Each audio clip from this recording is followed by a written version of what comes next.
Quels sont les services qui s'en occupent en Guyane? Alors en Guyane, à la base, on a les brigades, toutes les brigades de gendarmerie. Au sein des brigades, il y a des CNTech, ce qu'on appelle des conseillers nouvelles technologies. Donc voilà, ils sont en possibilité de recueillir les plaintes. D'accord. Et puis ensuite, si la procédure est un peu plus compliquée, on a un technicien en NTech au niveau de la gendarmerie de l'ESR de Cayenne, la section de recherche. D'accord, d'accord. Merci d'être avec nous ce soir, Major Renoncourt.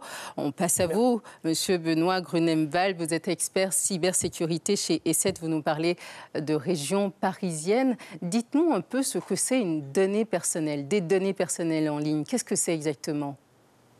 Alors, la donnée personnelle, c'est tout ce que l'on va laisser lorsque l'on va surfer sur Internet, c'est-à-dire des traces qui vont nous caractériser, que ça peut être une adresse IP, c'est-à-dire l'adresse que montre notre ordinateur au réseau lorsque l'on va aller sur Internet, mais ça va également être des informations beaucoup plus sensibles, comme notre date de naissance, notre nom, notre prénom, tous les éléments qui vont nous caractériser en tant que personne, que ça soit de manière numérique ou de manière dans la vie réelle.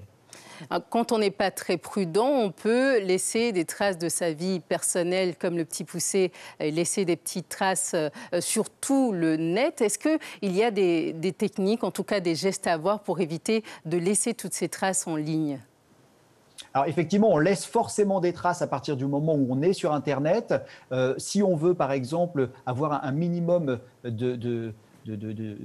d'être un minimum discret, eh bien, on va utiliser par exemple un navigateur sécurisé, on va le passer en mode privé et à partir du moment où on va utiliser ce navigateur en mode privé, une fois qu'on aura arrêté sa navigation, les informations qui nous concernent sur notre ordinateur ne seront plus enregistrées, elles seront effacées. Par contre, il est très difficile d'effacer les traces que l'on va laisser en dehors de chez nous, c'est-à-dire sur Internet, sur les serveurs que l'on va visiter. D'accord. On tient déjà une solution, naviguer en mode privé pour éviter de laisser des traces de nos données personnelles en ligne.